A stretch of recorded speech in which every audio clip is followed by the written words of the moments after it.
नमस्कार आज्ञा नमस्कार आज्ञा आसतु जावा आमर से पिंपिली ब्लॉकर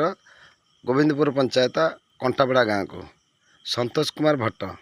तांको अनुभूतिर कहानी शुणा आसतु आज प्रथम पचारा कौन तांको भितर से जो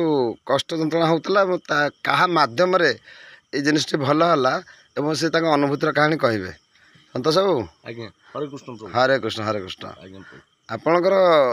गोटे जेकोसी प्रकार प्रोब्लेम होता भी आम शुणिलु अन्य ठार आज्ञा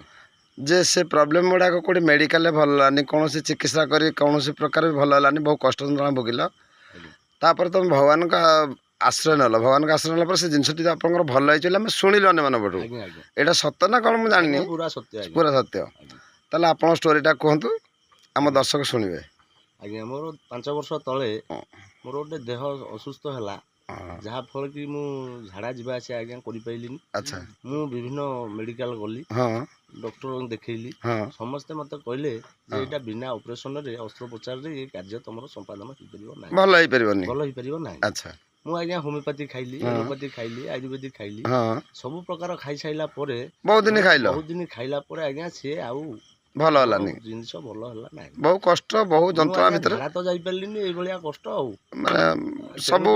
पूरा टेंशन भितर रहिल अच्छा मानसिक आज्ञा खराब है हाँ हाँ निश्चिंत हम करी मु प्रभु को आज्ञा मने मने भाबु थाए कि प्रभु मो जिनस भल हो भल हो जिवो जणे रास्ता रे मते वयस्क लोक भेट होले अच्छा आसिया भितर अच्छा मु तांको मो दुख कहली हाँ कहया भितर से कहले बाबू तमे एमती गोटे जगह को जाओ जाओ सेठी कपिलनाथ को आज्ञा रे हाँ तुमे हुकुम खाओ खाओ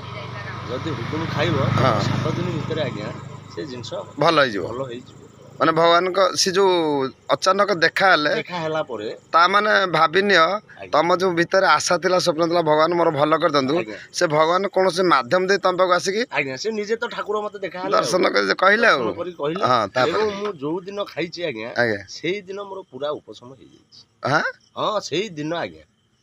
गोटे मुहूर्त भी नुह थरे ही खाइची मु अच्छा सेही प्रभु को 3 थर मुंडिया मारची अच्छा कपिलनाथ को हां सेतिक रे आज्ञा मोर जाईची। अच्छा कपिलनाथ टी जाइथिलो ना एठी थाई कि एठी थाई कि आज्ञा करिची रास्ता रे मुंडिया मारची तांको कथा रे हां मु आ जाइनी प्रभु मो पाऊ हां मु एबे समय देखि कि जीवी तांको पाकरे भोगरा करी कि निश्चिंत निश्चिंत तेनु करी मोर पूरा आज्ञा सुस्त हो जाईची सुस्त हो जाइछन जे जो भगवान को डाकिले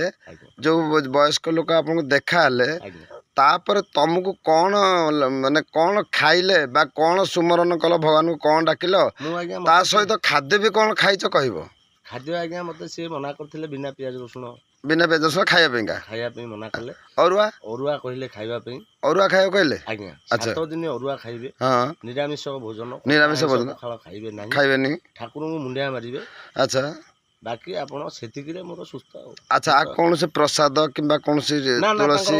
मते देइथिले देइथिले सेही जिनसटा हमको आज्ञा आज्ञा सेटा हला मेन पॉइंट सेटा हला मेन पॉइंट पादुकटा आज्ञा जेमति मु खाइची मोर तो सेमति सुस्त हो जाईची आ अच्छा से पादुक कहितले के दिन खाइबे पादुक कहले आज्ञा सब दिन सकाळू हम 7 दिन गाधे के आपन खाइबो आज्ञा अच्छा से दिने खाइची आज्ञा मु सुस्त हो। अच्छा से पादुक आपन कोठ आइले सेही बाबू देइथिले मते जे रास्ता भेट होइथिले सेही देइथिले सेही मते से बाबू तो पादुक देइथिले। अच्छा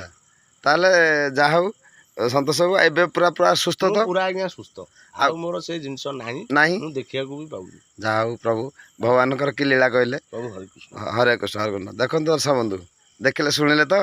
आम संतोष बाबूर जो कष्ट जंत्रणार अनुभूतिटा को केमिति भगवान को स्मरण करी भगवान को डाकी भगवान आशीर्वाद जिनसा भल है सतरे आगुरी महापुरुष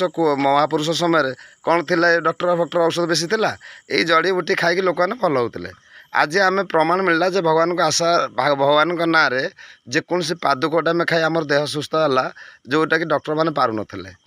आपण मैंने देखते शिखु कहीं भगवान दुनिया रे अछंती एवं भगवान को टिके डाकवा आमर कर्तव्य और धर्म। नमस्कार रखु संतोष बाबू। आज्ञा प्रभु हरे कृष्ण।